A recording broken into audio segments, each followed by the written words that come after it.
Let's talk about a couple of definitions that are important in this reading. The first is energy density.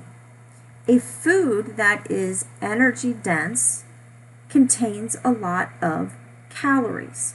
That's because energy is measured in calories.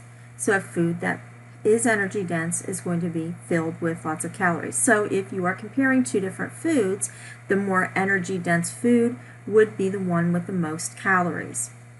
They often provide fewer nutrients. They often coincide where you have energy dense food has very little nutrient quality. And they often don't sustain you for very long. So you get hungry sooner and you're more likely to eat food again sooner than you would have. And in the end, over the whole day, you're going to end up eating more calories. The next definition is nutrient density.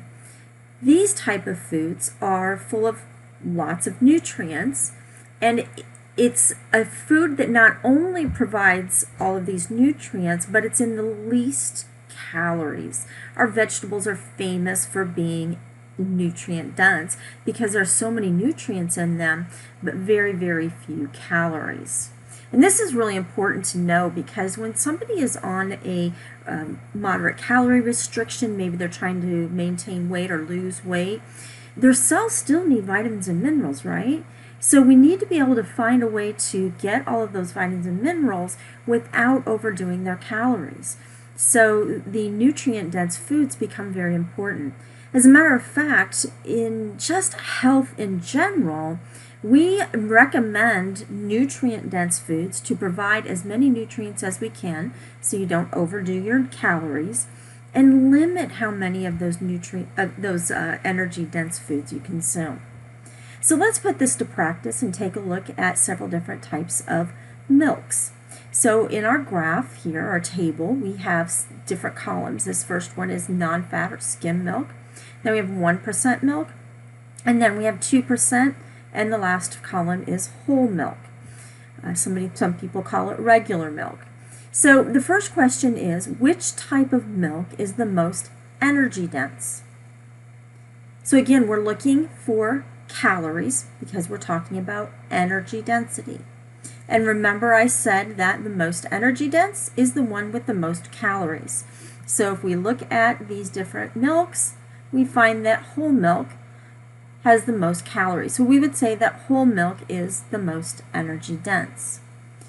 Then we ask, what type of milk is the most nutrient dense? And this is where students are surprised, I think, because really the difference in the nutrient quality of all these different milks is negligible. There's really no difference, with the exception of one vitamin down here with whole milk.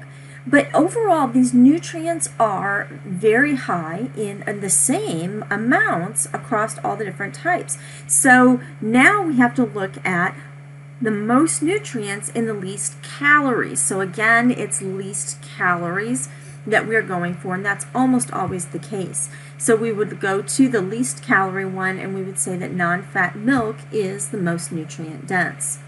So just in general health, we recommend skim or 1% milk for that reason, because it is more nutrient dense. Whole milk is energy dense. While it does have nutrients, it does have a lot more calories to it, and it's harder to manage weight.